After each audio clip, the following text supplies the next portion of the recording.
سلامونه ستړي مشئ وخت مو په خیر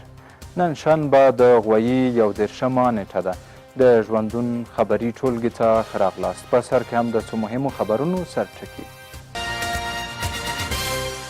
پنجشیر ته د ملا محمد یعقوب مجاهد سفر ملا یعقوب وایي په دغه ولایت کې به هیڅ چا ته د امنیت خرابولو اجازه ورنه کړي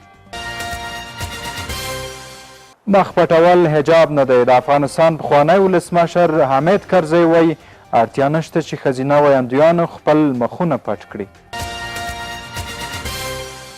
د افغان ښځو سره د نړیوالې ټولنې غونډې اروپایي ټولنې د افغان ښځو په تړاو غونډه جوړه کړې او په بهرنیو خبرونو کې به ووینئ چې روسیه ادعا کوي چې د اوکراین ماریپول ښار یې ونیو بشپړو خبرونو ته ښه راغلاست ویاند اسمت الله حلیم بسم الله الرحمن الرحیم دفاع سرپرست وزیر د امنیتي وضعیت د ارزولو لپاره پنجشیر ولایت ته سفر کړی له پنجشیر ولایت څخه د جګړو او نښتو راپورونو سره هممهاله د دفاع وزارت سرپرست ملا محمد یعقوب مجاهد د امنیتي وضعیت ارزولو لپاره دغه ولایت ته تللی دی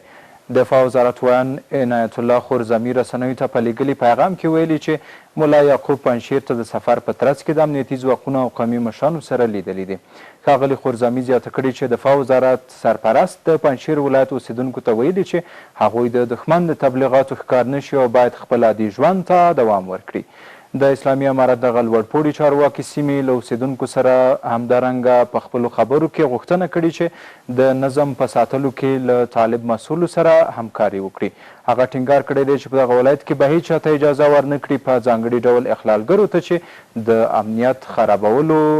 هڅه وکړي د افغانستان پخواني ولسمشر حامد کرزي د اسلامي امارت له لوري د ټلویزیونونو پر ښځینه ویاندویانو د تازه محدودیت په غبرګون کې ویلي چې اړتیا نشته ښځینه ویاندویانې خپل مخونه پټ کړي کرزي له CNN خبري شبکې سره د یوې مرکې پر مهال ټینګار کړی چې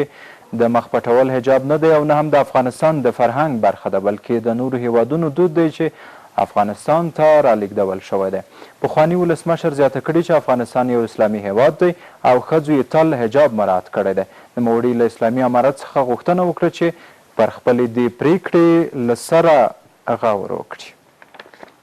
اروپایي ټولنې د افغان میرمنو د وضعیت په اړه د بحث لپاره 2 ورځنۍ غونډه جوړه کړې ده د افغانستان لپاره د دغه ټولنې ځانګړي استازي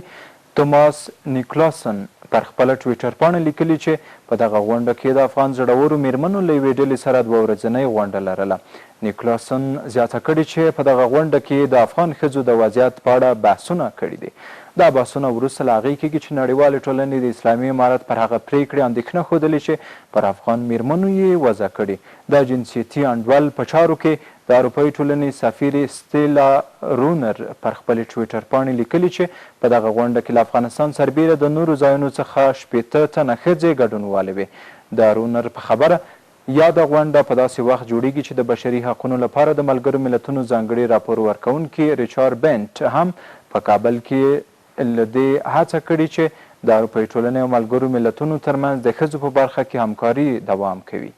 امر بالمعروف وایي زموږ په پریکړه کې هیڅ تغییر نه دی راغلی امر بالمعروف وزارت یو وار بیا ټینګار کړی چې هیڅ ښځینه کارکوونکي اجازه نه لري چې له ماسک پرته ټلویزیوني خپرونې وچلوي د یاد وزارت ویان عاکف مهاجر رسنیو سره په خبرو کې ویلي چې دوی څو اونۍ وړاندې د حجاب په تړاو یو فرمان صادر کړی او د همغه فرمان له مخې باید ټولې هغه نجونې چې په ټلویزیونونو کې خپرونې چلوي ماسکونه وکاروي نوموړي د یادې پریکړې د بیرته اخیستو په تړاو په ټولنیزو رسنیو کې راپورته شوي اوازې هم بې اساسه وبللې یاد وزارت تېره اونۍ انځوریزو رسنیو ته ویلي چې له دې وروسته باید ښځینه کارکوونکي د خپرونو د چلولو پر مهال خپل مخونه وپوښي خو نن ورځ بیا په یو شمېر انځوریزو رسنیو کې د خپرولو د وړاندې کولو پر مهال یو شمېر ښځینه کارکوونکو ماسکونه نه وو اچولي نورستان کې اور لګېدنې مالي زیانونه اړولي د نورستان ولایت د واما ولسوالۍ په یوه ځنګله کې اور لګېدلی او تر ادارې لاندې راغلی د نورستان ولایت واما ولسوال مولوي مصباح الدین حیدري وایي د وروژنې د عملیاتو د لیدو لپاره د خپله د واما ولسوالۍ بونې سیمې ته تللی و او د ورځې په پای کې ترې راستون شو. هغه رسنیو ته ویلي چې د اور لمبې اوس قابو شوې دي. د سیمې خلک وایي چې د دې سیمې په ځنګله کې اور د پنجشنبې په ورځ وروسته له هغه ولګېد چې یو ماشوم لرګیو ته اور ور واچاوه. د نورستان چارواکي وایي د اور پیښه انساني تلفات نه لري، خو تاییدوي چې د اور په لمبو کې د اتو جریبو په شاوخوا کې ځنګل سوځېدلی دی. د ښوونې او روزنې فعالان وایي ټولې ښځې د کار او زده کړو حق لري. د ښوونې او روزنې فعالانو په کابل کې له اسلامي، صحي او حرفوي زده کړو څخه د نجونو د فراغت په یوه غونډه کې وویل چې ټولې ښځې د کار او زده کړو کولو حق لري. یا د زده کړیالانې له 5 میاشتو عملي درس لوستلو وروسته له عملي کار کولو وروسته فارغې شوې. د ښوونې او روزنې مسؤلین په حرفوي او نورو برخو کې د ښځو زده کړې مهمې بولي او وایي چې هڅه کوي په دې برخه کې د ښځو روزنه نور هم پراخه کړي. له 15 میاشتې ځنډ وروسته 10 زده کوونکي له صحي، اسلامي او حرفوي زده کړو فارغې شوې. یا د زده کړیالانې چې په مختلفو برخو کې عملي زده کړې کړي د افغان ښځو د لاسنیوي او پرمختګ ټولنې څخه فارغې شوې. خو د یادې ټولنې مسؤل ډاډ ورکړ دا کورس په دوامداره وي او زیاته یې کړه چې په دې برخه کې ډېرو ښځو ته د کار زمینه برابره کړي. دا د فراغت غونډه او د افغان میرمنو د لاسنیوي او پرمختګ د ټولنې له خوا نه دا برنامه په لار اچول شوی و او موږ حدودا 80 کسه زده کړیالان چې د حرفوي پروژو په بخش کې و چې خیاطي او لاسي صنایعو او همدارنګه د تعلیمي بخش کې فارغان شوي چې تاسو هم د هغوی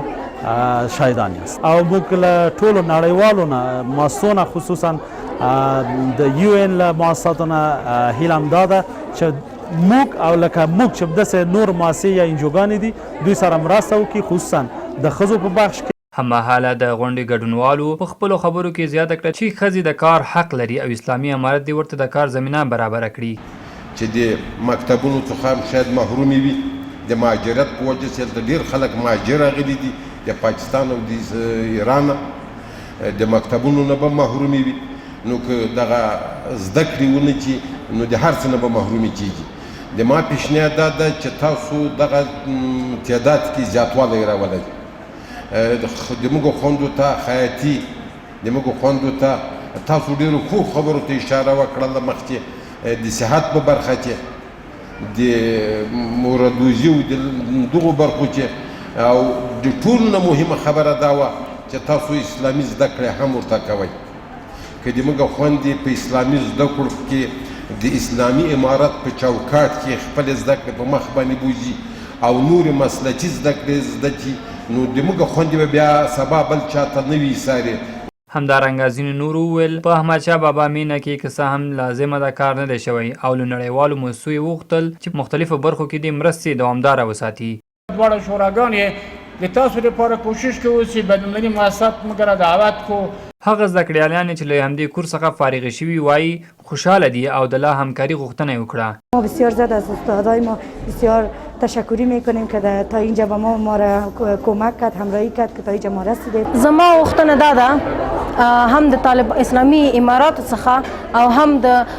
جهاني ټولنې څخه چې په دې عرصه کې موږ ته خاص نظر وشي، یعنی د مکتبونو او د پانتونونو په پرانستلو کې. خیلی موثر بود. ما مکمل خیاطی، من خودم در بخش خیاطی بودم، مکمل خیاطی را یاد گرفتیم و دانستیم که یک هنر داشته باشیم و حالی هم خوب میتونیم که یعنی خیاطی کنیم، یک هنر داریم. هیره دې نه وي چې یاد زده کړیالانو له اسلامي امارت څخه وغوښتل تر څو د ښوونځیو بندې دروازې هم د دوی پر مخ خلاصې کړي او یو ورځ د ښوونځي فراغت هم وګوري. هند 2000 ټنه غنم افغانستان ته د اتاري واګه بندر له لارې ولېږدول. د هند حکومت له افغانستان سره د خپلو بشردوستانه مرستو په بهیر کې د اتاري واګه بندر له لارې افغانستان ته د مرستو شویو غنمو د 2000 ټنو یوه بله ټولګه ولېږله.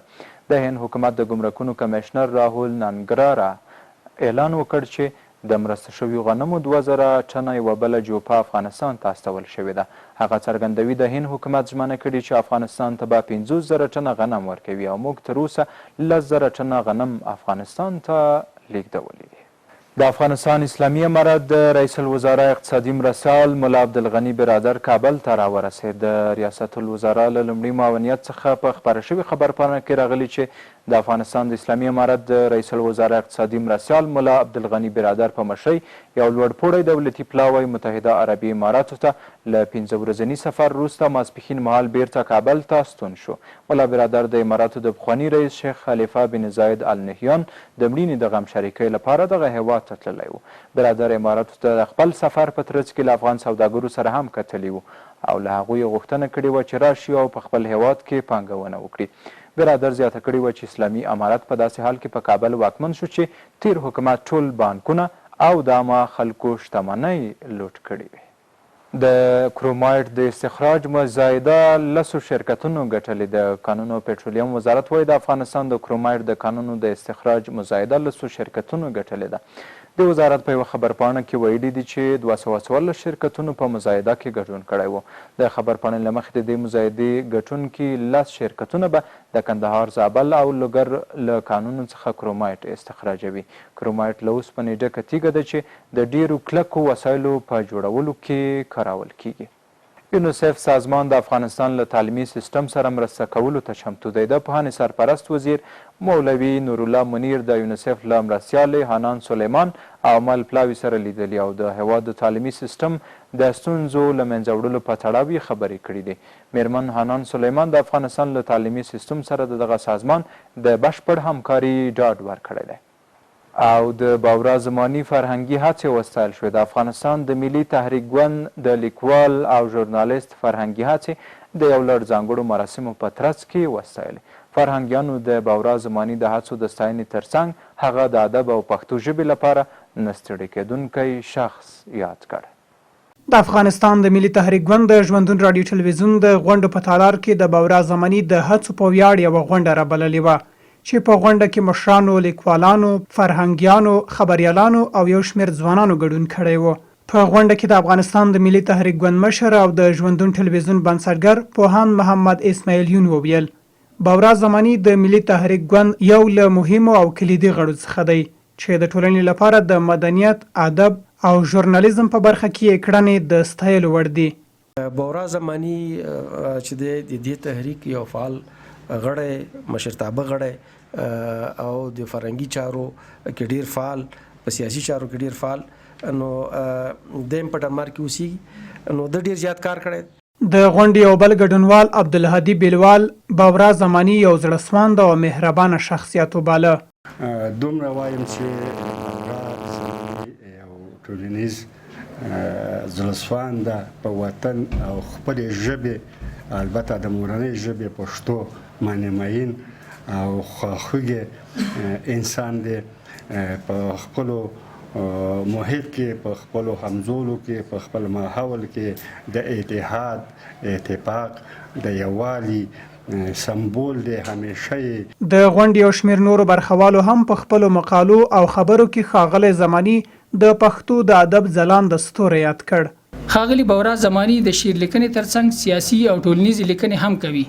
لر او بر پښتانه او پښتو ژبه کتاب یې چاپ ته چمتو دی چې ډیر ژر به ان شاء الله په افغانستان کې چاپ شي. عمر باورا زماني د هیواد د هغو شاعرانو له جملې څخه دی چې نه یوازې شعرونه لیکي بلکې ښکلي هنري ذوق هم لري. باورا زماني ډیره ښکلې او رنګینه شاعري کړې ده. د شاعري د بیلابیلو خواو او ښکلاو څېړل پکار دي. غونډه د هیواد د سوکالۍ او فرهنګي ښېرازۍ په هیله پای ته ورسېده. د یادونې وړ ده چې د افغانستان د ملي تحریک ګوند له دې وړاندې هم د هیواد د فرهنګیانو، لیکوالانو، ادبیاتو او په ټوله کې د نمتو او خدمتګاره شخصیتونو د ستاینې په مناسبت ورته سیمینارونه او غونډې جوړې کړي دي. د ژوندون ټلویزیون درنو لیدونکو دا وه د ژوندون ټلویزیون خبري ټولګه.